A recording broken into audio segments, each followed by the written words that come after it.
आज का लास्ट में कितना हो गया तुम्हारा? रिएक्टिविटी विद एयर कंप्लीट हो गया, एसिड एंड बेस कंप्लीट हो गया। Yes sir. और रिएक्टिविटी टुवर्ड हैलोजन, वो तो एक सिंपल सा रिएक्शन है।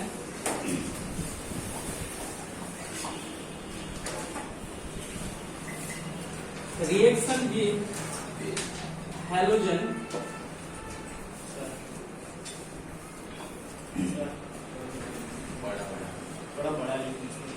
Reaction with halogen. अभी इसमें करना क्या बेटा, हैलोजन का फॉर्मेशन आपको पता है कि हैलोजन जो होता है वो नॉर्मली उसका जो सिंबल है कैपिटल एक्स हो जाएगा। जनरली 70 नंबर ग्रुप की बात हो रही है जिसमें फ्लोरीन, क्लोरीन, ब्रोमीन और आयोडीन होगा। 70 नंबर ग्रुप की जितनी भी एल्बिलिटी होगी, है ना, जैसे फ्लोरीन है तो F2 फॉर्म में अवेलेबल होगा, क्लोरीन डायटोमिक होगा, ब्रोमीन डायटोमिक और आयोडीन डायटोमिक फॉर्म में होगा। सिंपल सा लॉजिक ये लगाना है कि ये ग्रुप के लिए मान लो आपने कैपिटल ई कंसीडर किया हुआ है, ग्रुप नंबर 13 की बात हो रही है, तो ग्रुप नंबर 13 में जितने भी मेंबर है उसके लिए आप कैपिटल ई कंसीडर कर रहे हो सिंबल।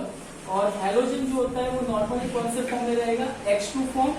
और ये सारे जो लोग है ना बेटा, H2, Cl2, Br2, I2, ये सब गैसेस फॉर्म में अवेलेबल होता है। तो यहाँ पे हमने गैस बता दिया हुआ है। ग्रुप नंबर 13 का एलिमेंट हो गया, जैसे बोरॉन होता है, बराबर है। बोरॉन के बाद जितने भी एलिमेंट है वो सारे एलिमेंट के लिए हमने कैपिटल ई कंसीडर किया हुआ है। मान लो कि यहाँ पे हम सॉलिड कंसीडर करेंगे तो आपके पास समझो बेटा इसका ऑक्सीडेशन स्टेट पता होना चाहिए, बाकी रिएक्शन आपके हाथ में, मैंने पहले भी बोला था।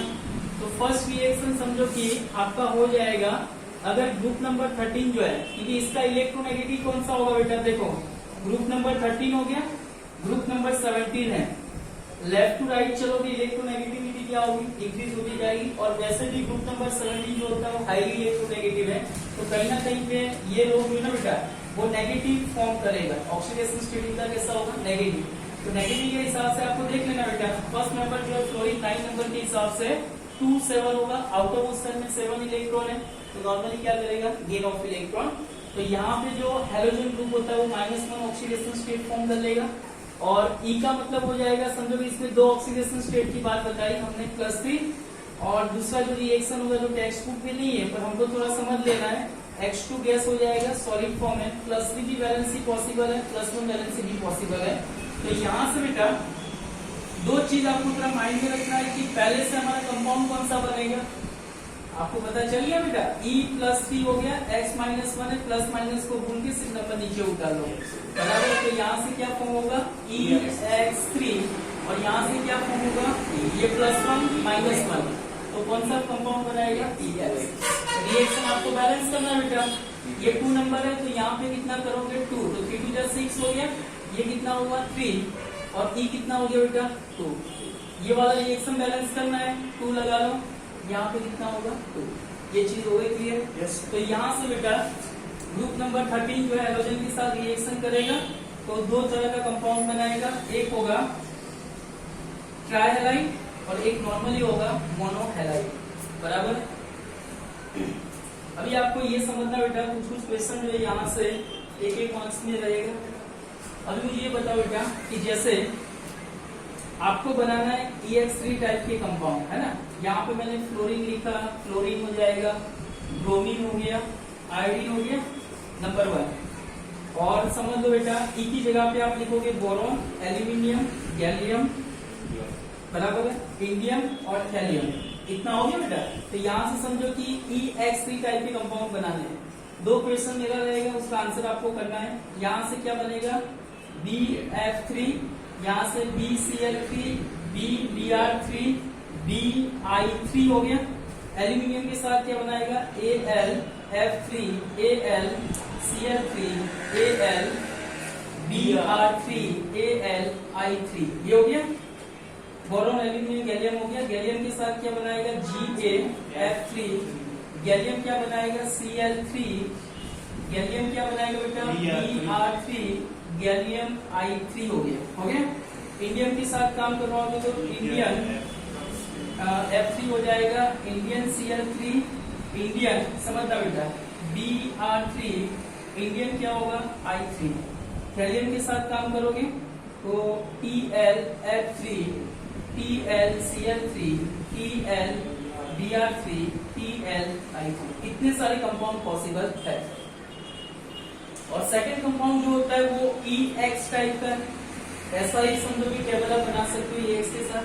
पर सबसे पहले मुझे बताओ बेटा, अगर मैं EX3 की बात कर रहा हूं, उसमें सबसे ज्यादा यहां से जितने भी कंपाउंड आपको दिखते हैं, उस कंपाउंड में सबसे ज्यादा आयोनिक नेचर किसका होगा?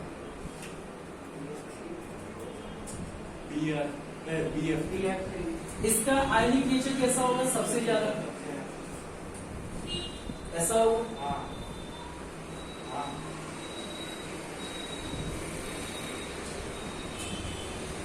अच्छा मुझे बताओ बेटा, ये boron, aluminium, gallium, indium, thallium है ना, तो टॉप टू बॉटम में इलेक्ट्रो पॉजिटिविटी इंक्रीज होगा कि इलेक्ट्रोनेगेटिविटी? पॉजिटिविटी। ओके, तो अगर मैं इलेक्ट्रो पॉजिटिव नेचर बात कर रहा हूँ ये ग्रुप की, तो नीचे जो थैलियम है उसका इलेक्ट्रो पॉजिटिव नेचर कैसा होगा? सबसे ज्यादा होगा। Okay, fluorine, chlorine, bromine, iodine की कंपैरिजन हो रही है, तो उसमें फ्लोरीन जो उसका इलेक्ट्रोनेगेटिव कैसा है? सबसे ज्यादा। तो ये हाईली इलेक्ट्रो पॉजिटिव हो गया, ये कैसा हो गया? Highly electronegative. तो हाईली पॉजिटिव, हाईली नेगेटिव जो कंपाउंड बनाएगा वो कंपाउंड कौन सा रहेगा?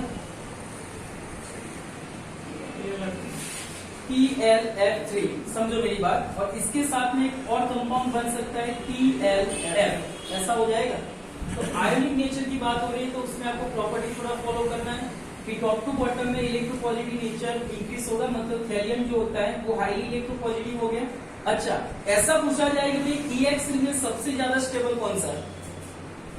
EX3 में सबसे ज्यादा स्टेबल कंपाउंड कौन सा है? VF3।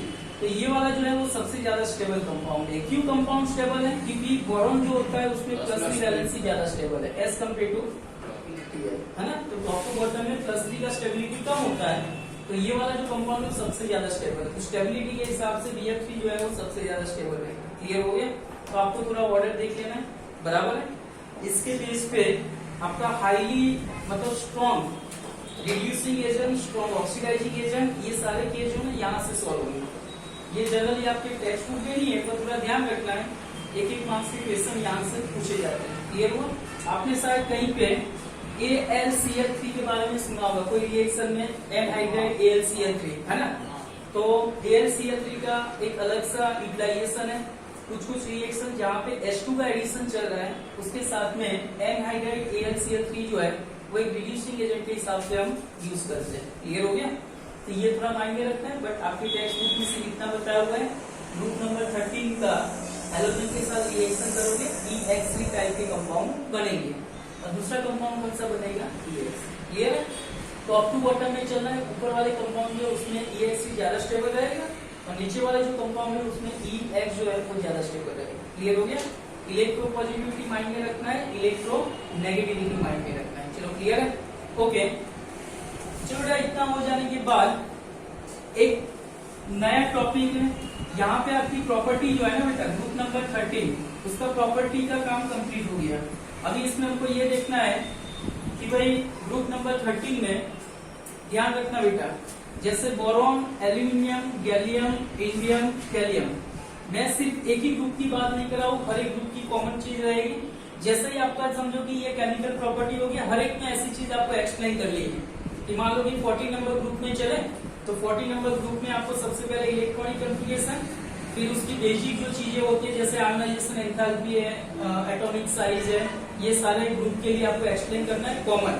फिर समझो कि पर्टिकुलर ग्रुप में पर्टिकुलर मेंबर के साथ आपको काम करना है। जैसे 30 नंबर ग्रुप होगा, अभी मुझे इंपोर्टेंट कंपाउंड के साथ काम करना है कि भाई ग्रुप नंबर 13 में हमारे पास कौन कौन से इंपोर्टेंट कंपाउंड है, तो उसका आपको प्रिपरेशन करवाना पड़ेगा। एक बार बनने के बाद उसकी केमिकल एंड फिजिकल प्रॉपर्टी आपको एक्सप्लेन करना है, और लास्ट में उसका एप्लीकेशन, मतलब वो चीज का यूज कहाँ पे होगा।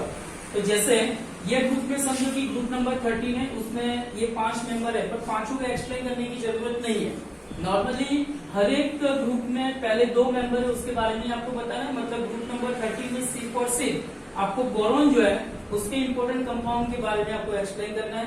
कि बोरॉन का समझो कि इंपॉर्टेंट कंपाउंड कौन कौन से हैं, बराबर है। जैसे ग्रुप में आगे चलते जाओगे, जैसे ग्रुप नंबर 14 है तो उसमें कार्बन के इंपॉर्टेंट कंपाउंड आपको एक्सप्लेन करने हैं, तो वो कार्बन का पूरा नेचर, उसके एलोट्रॉप्स और उसके जो इंपॉर्टेंट कंपाउंड जैसे CO2 होता है, कार्बन मोनोऑक्साइड होता है, बराबर है। तो ये चीज को आपको एक्सप्लेन करना है, और वो चीज कहाँ से बनेगा, तो उसका प्रिपरेशन एक बार बनने के बाद वो चीज में अलग अलग चीज आप ऐड करके उसकी केमिकल प्रॉपर्टी बना लोगे, बराबर है। तो ये माइंड में रखना है, ये वे में आपको चलना है, क्लियर है। ओके, नेक्स्ट टॉपिक लिखो आप, anomalous property of boron. Anomalous property, anomalous property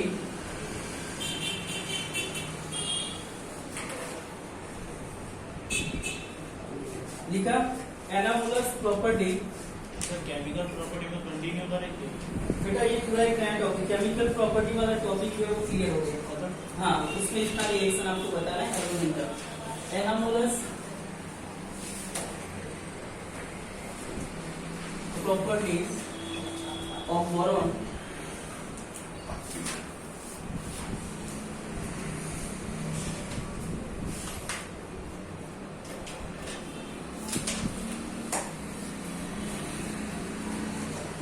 ये मैं आपको अपने वे में थोड़ा एक्सप्लेन कर दूंगा, बराबर है। एक साइड पे बेटा आपको बोरॉन रखना है। एनामोलस प्रॉपर्टी ऑफ बोरॉन का मतलब ये होगा कि बोरॉन सबसे टॉप साइड पे है, एल्यूमिनियम, गैलियम, इंडियम, थैलियम जो होता है बॉटम साइड पे रहेगा। एनामोलस का दूसरा जो वर्ड होता है, एनामोलस का मतलब क्या होगा कि बोरॉन जो है वही ग्रुप के बाकी मेंबर से कैसे अलग है। तो आपको डिफरेंस बताना है कि भाई boron aluminium, gallium, indium, thallium से कैसे अलग है। तो सारी चीज मैंने एक्सप्लेन कर दी हुई है, सारी केमिकल प्रॉपर्टी आपको एक्सप्लेन कर दी है, बराबर। तो उसको कंसीडर करके इसमें एक एक चीज जो है शॉर्ट में आपको एक्सप्लेन कर लेना है, बराबर है। तो एक साइड पे आप लिखो बोरॉन, 3 कॉलम कर लो बेटा पेज पे, 3 कॉलम कर लो।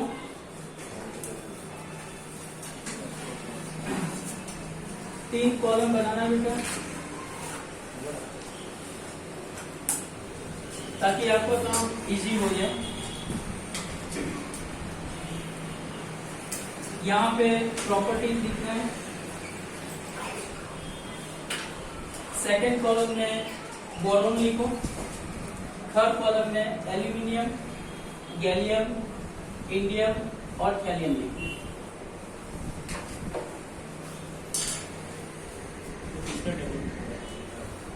हाँ बेटा, मैं लिख दूंगा। इसका टेबल थोड़ा अच्छा है, बोरॉन का रखो।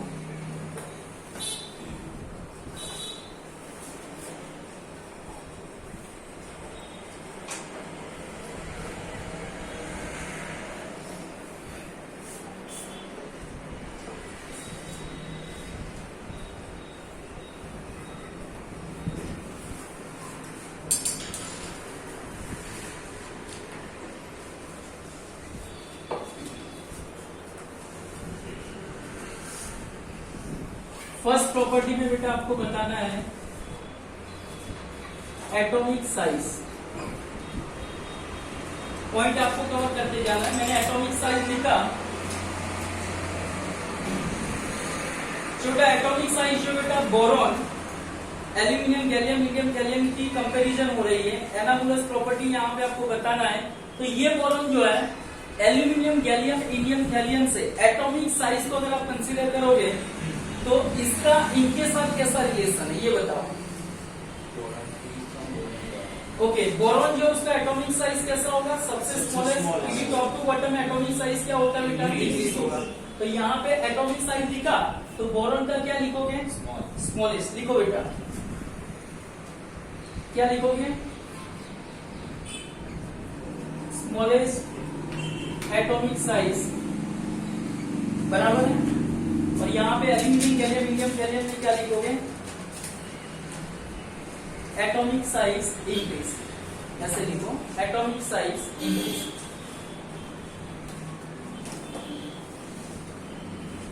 Atomic size increase,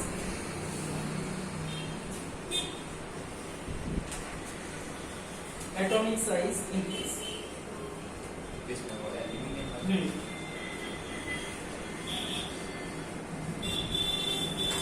second point हम कंसीडर करेंगे नंबर 2। छोटा नंबर 2 पे क्या लिखोगे? अच्छा, इलेक्ट्रोनेगेटिविटी लिखो। चलो,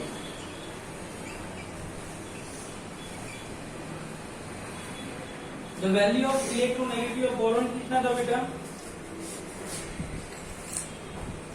इलेक्ट्रोनेगेटिविटी बोरॉन का कंपैरिजन उनके साथ करो। अच्छा। इनका एक दूसरे के साथ कोई लेना देना नहीं है, हमको बोरॉन को उसके साथ highest। तो टॉप टू बॉटम में आप चलोगे, इलेक्ट्रोनेगेटिविटी क्या होती है? कम होती है ना। highest। तो इलेक्ट्रोनेगेटिविटी इसका कैसा होगा? यस। और टॉप टू बॉटम में क्या होगा? डिक्रीज करो, ऊपर वाले में इंक्रीज रखना है ना।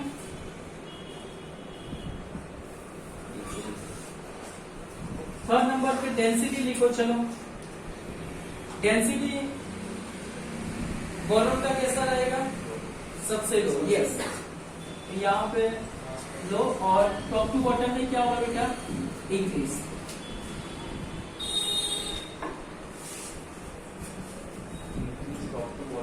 हाँ, टॉप टू बॉटम में मास जैसे बढ़ता जाएगा वैसे डेंसिटी इंक्रीज होगा। चलो, 4 नंबर पे मेल्टिंग पॉइंट का क्या इश्यू है बेटा इसमें? मेल्टिंग पॉइंट, यस, हाईएस्ट लिखो। हाईएस्ट हो जाएगा। और टॉप टू बॉटम में क्या होगा? दो लिखो या तो डिक्रीज लिखो। दो लिखो। चलो, मेल्टिंग पॉइंट हो गया। ओके, बॉइलिंग पॉइंट नहीं लिखना बेटा, मेल्टिंग पॉइंट बॉइलिंग पॉइंट हो गया। 5 नंबर पे लिखो try halide compound.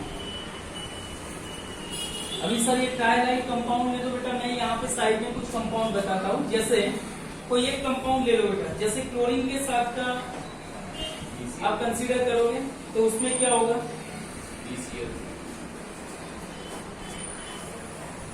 Try halide में हमने कंपाउंड बनाए बेटा, कौन कौन से बनाए? ओके, समझो कि यहाँ पे BCl3 ले रहे हैं, एक होगा Br3 हो जाएगा, एक बनेगा Br3 हो गया, Bi3 हो गया ना। और इसमें जो होता है वो नॉर्मली तो अच्छा, इसका कंपैरिजन बताओ बेटा। इसमें सबसे ज्यादा आयोनिक नेचर किसका होगा और सबसे कोवलेंट नेचर किसका होगा?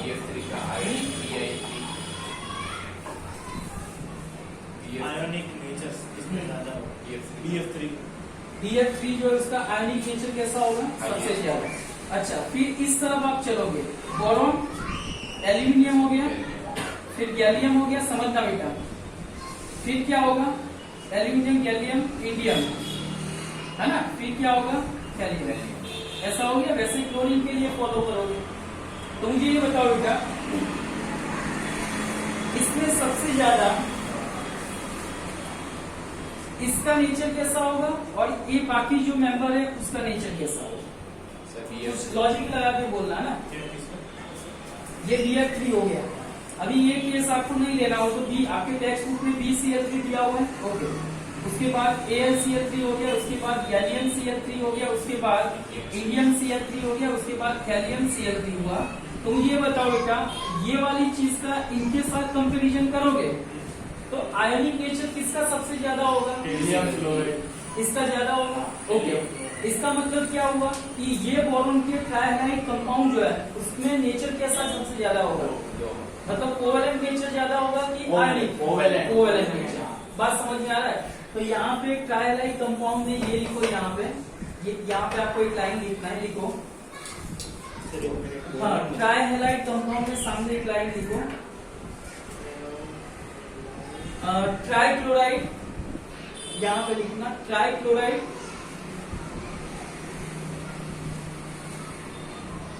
ट्राइब्रोमाइड, उसमें लिखना ट्राइक्लोराइड, ट्राइब्रोमाइड एंड ट्राइआयोडाइड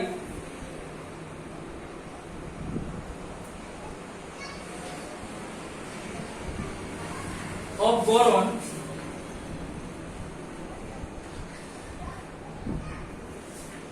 क्या बताओगे? At the least ionic, having least ionic. हाँ,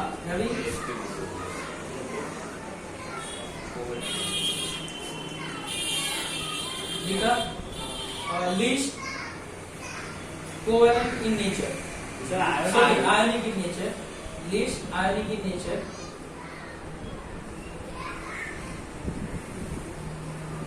ओके। तो मोर कोवेलेंट हो गया, ये मोर कोवेलेंट हो गए, है ना। तो सामने क्या लिखोगे? Less covalent. हाँ तो लिख दो वहां पे सामने, आपको जिस तरह से याद रहेगा वैसे। लिस्ट आयनिक हो गया तो मोर कोवेलेंट हो गया। बोरॉन के जितने भी ट्राई क्लोराइड हो गया, ट्राई ब्रोमाइड हो गया, ट्राई आयोडाइड हुआ, ये सारे कंपाउंड जो है ना बेटा, boron try chloride, boron try bromide, boron try iodide, ये सारे कंपाउंड जो होते हैं उसका नेचर कैसा होगा? Covalent in nature. उसके अलावा वाले जितने भी कंपाउंड जो होंगे, चाहे एल्यूमिनियम के साथ हो, चाहे गैलियम के साथ, इंडियम, थैलियम, उसके जितने भी ट्राइलाइट कंपाउंड रहेंगे वो सारे जो है वो आयनिक इन नेचर रहेंगे, बराबर है। तो सामने लिख दो आयनिक इन नेचर। क्लियर हो गया? ओके।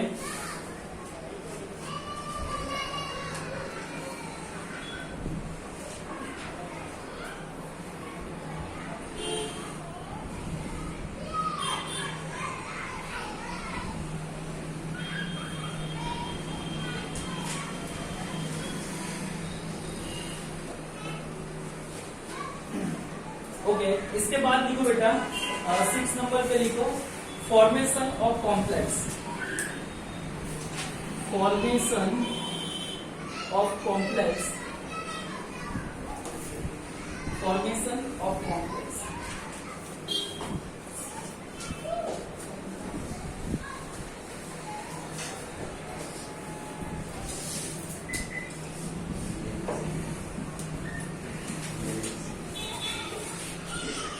लिखो डू नॉट फॉर्म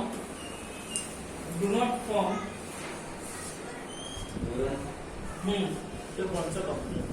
बताता हूँ। एक टेट्राहेड्रल कॉम्प्लेक्स होता है और एक ऑक्टाहेड्रल होता है। जैसे टेट्राहेड्रल का मतलब क्या होगा? मतलब ये ग्रुप के लिए आप कैपिटल एम कंसीडर करोगे और उसके साथ में लिगेंड होता है, समझो। टेट्रा का मतलब ये होता है कि मान लो कि मैंने H2O लिया हुआ है, H2O लिगेंड है और न्यूट्रल लिगेंड है। टेट्रा का मतलब क्या होगा? एक मेटल जो है ना वो 4 लिगेंड के साथ आपको एक कॉम्प्लेक्स दे देगा, पर ये कॉम्प्लेक्स पॉजिटिव होगा नेगेटिव होगा वो उसके चार्ज पे डिपेंडेंट है। मान लो कि ग्रुप नंबर 13 जो है उसके लिए आपने +3 कंसीडर किया, H2O जो होता है वो न्यूट्रल लिगेंड है तो उसका कोई चार्ज नहीं होगा।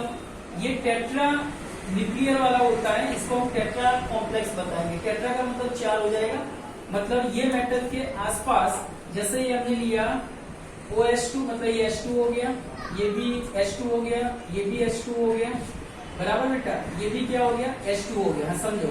और यहाँ पे ऑक्सीजन लिगेंड प्रोवाइड करेगा मतलब इलेक्ट्रॉन पे डोनेट करेगा। मेटल के पास क्या होगा? वैकेंट ऑर्बिट होगा, जैसे हमने लास्ट लेक्चर में डिस्कस किया था। तो जितना इलेक्ट्रॉन पे डोनेट करेगा उतना कोऑर्डिनेशन बॉन्ड किसके साथ बनाएगा? मेटल। तो H2O में ऑक्सीजन जो होता है एक इलेक्ट्रॉन पे डोनेट करके मेटल के साथ 1 कोऑर्डिनेट कोवैलेंट बॉन्ड बना देगा। तो ऐसे समझो कि 4 कोवैलेंट बॉन्ड बन गया, कोऑर्डिनेट कोवैलेंट बॉन्ड। तो ये हमारा एक कॉम्प्लेक्स हो गया, इसको हम टेट्रा, क्योंकि 4 अलग अलग कोवैलेंट बॉन्ड बन रहा है, बराबर है। तो ये मेटल के साथ काम करोगे, बट सी ये H2O न्यूट्रल है जिसका कोई चार्ज नहीं है, पर मेटल का चार्ज कितना होगा? प्लस। तो ये कॉम्प्लेक्स कैसा बनेगा? पॉजिटिव। पॉजिटिव को बैलेंस करने के लिए हमको नेगेटिव को ऐड करना पड़ेगा। अभी नेगेटिव को हमको क्या करना है? या तो लेफ्ट साइड पे आप लिखो, बराबर है। अगर समझो कि ये कॉम्प्लेक्स नेगेटिव होता तो हमको पॉजिटिव को कहाँ पे ऐड करना? अगर नेगेटिव कॉम्प्लेक्स है तो पॉजिटिव कहाँ पे ऐड करना पड़ता? लेफ्ट साइड पे। अगर कॉम्प्लेक्स पॉजिटिव हुआ तो नेगेटिव को कहाँ पे ऐड करोगे? राइट साइड, मतलब इस साइड पे आपको लिखना है, वो बाद में देखेंगे। पर अभी देखो टेट्रा का मतलब होता है 4, इसका चार्ज कितना होगा? +3, समझो। और हेक्सा का मतलब क्या होता है? यही मेटल समझो कि H2O के साथ, और H2O कितना होगा? 6। समझ में आ रहा है? तो ये मेटल हो गया, उसके पास 6 वैकेंट ऑर्बिट होगा, तब जाके 6 कोऑर्डिनेट बॉन्ड बनाएगा। समझ में आ रहा है? तो ये H2 हो गया, बट इसमें भी क्या होगा? +3 कॉम्प्लेक्स कैसा बनेगा? पॉजिटिव बनेगा। पानी कैसा रहेगा? पर समझो जैसे ही आप लिगेंड चेंज करोगे, जैसे ये मेटल हो गया, लिगेंड में हमने लिया OH, अगर 4 वाला कॉम्प्लेक्स बनाओ, इस पे चार्ज कितना है? +3। OH पे चार्ज कितना होगा? -1। तो इसका टोटल चार्ज कितना हो? -4। -4 +3 कितना हो गया? -1। अगर मान लो आप 6 पुट अप करोगे तो टोटल चार्ज कितना हो? -6 + 3, तो कॉम्प्लेक्स कैसा होगा? -3। तो मेरा कहने का मतलब ये है कि ये ग्रुप में बोरॉन जो है ना वो इस तरह के कंपाउंड नहीं फॉर्म करेगा, उसके अलावा वाले जो कंपाउंड है वो इस तरह के कॉम्प्लेक्स फॉर्म करेगा। तो डू नॉट फॉर्म और सामने लिखो it is form. Boron do not form the complex compound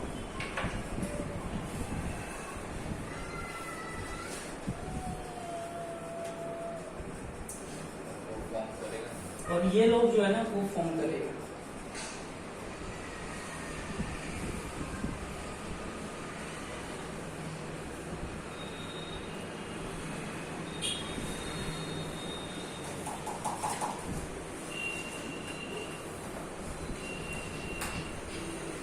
उसके बाद 6 नंबर पे 7 नंबर पे नोट करके लिखना, एक इंपॉर्टेंट लाइन है।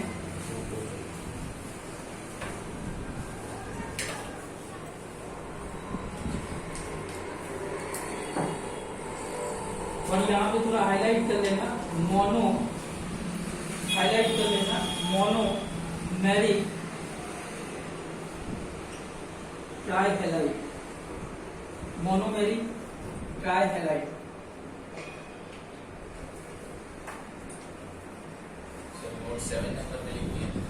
7 नंबर में नोट करके मोनोमेरिक ट्राइहैलाइड करके लिखो। बता दो क्या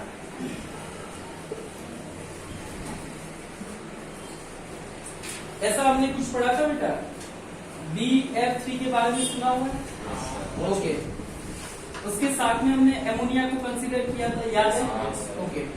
BF3 में बोरॉन जो होता है उसके पास वैकेंट ऑर्बिट होती है ना? तो ये फ्लोरीन ने समझो कि बोरॉन के साथ शेयरिंग करके उसका बॉन्डिंग बना दिया, तो बोरॉन का कंप्लीट हिस्सा हो गया, ये कंपाउंड हो गया। पर ये जो बोरॉन है बेटा उसके पास वैकेंट ऑर्बिट है।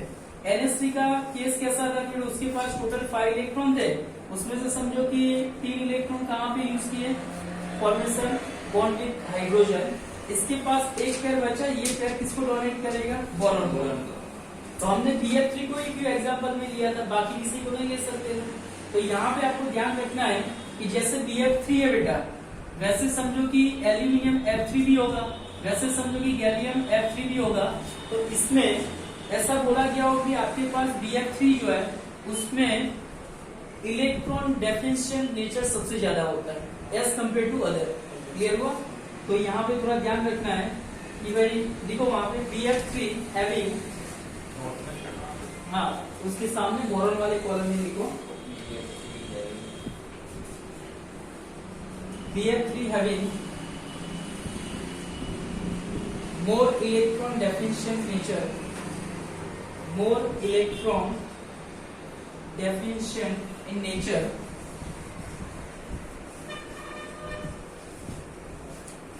और सामने क्या लिखोगे? लेस।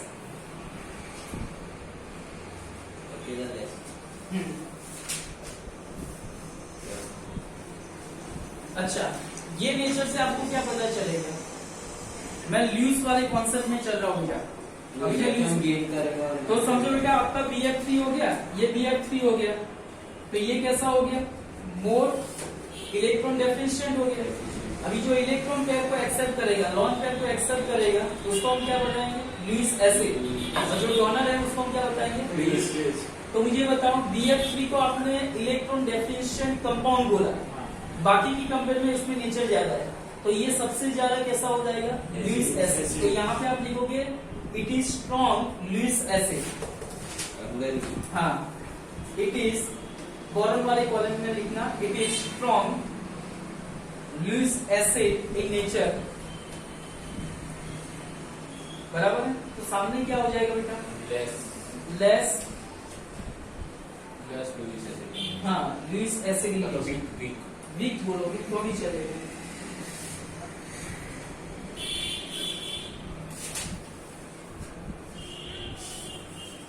ओके।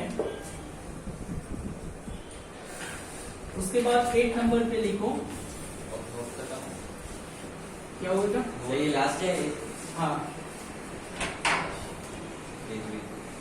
कोवैलेंसी। 8 नंबर पे लिखो कोवैलेंसी है, कोवैलेंसी बेटा कोवैलेंसी का मतलब क्या होगा, मैक्सिमम कितना बॉन्ड बना पाएगा ना।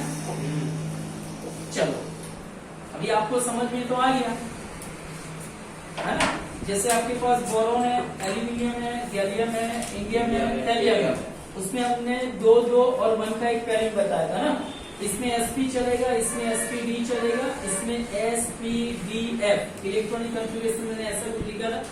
अभी कोवैलेंसी का मतलब क्या होगा, अभी आपने ये तो देख लिया बेटा, बोरॉन जो है फ्लोरीन फ्लोरीन और फ्लोरीन, और एक मान लो कि बनाता है कोऑर्डिनेट कोवैलेंट बॉन्ड, तो बोरॉन मैक्सिमम कितना बॉन्डिंग बनाएगा, 4। उससे ज्यादा तो पॉसिबल है नहीं, कि उससे ज्यादा वैकेंट ऑर्बिट भी उसके पास नहीं है, तो कोवैलेंसी ऑफ बोरॉन कितना होगा, 4 है ना। तो यहाँ पे लिखो कोवैलेंसी, तो यहाँ पे सामने क्या लिखोगे, covalency of boron is maximum 4, बराबर है। और सामने क्या लिखोगे, एल्यूमिनियम, गैलियम, इंडियम, थैलियम में आप ऐसा लिख पाओगे।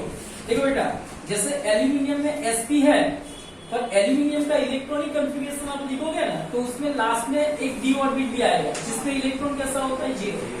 तो मेरा कहने का मतलब क्या है, एल्यूमिनियम, गैलियम, इंडियम, थैलियम जो है उसमें d and f orbit presence है, बराबर है। तो वहां पे लिखो, क्या लिखोगे बेटा, the covalency of given element, मतलब एल्यूमिनियम, गैलियम, इंडियम, थैलियम, हमारे कॉलम में लिखना, the covalency of this element is more than 4 due to presence of d and f orbit, लिखा, due to presence of d and f orbit, due to presence of d and f orbit, clear।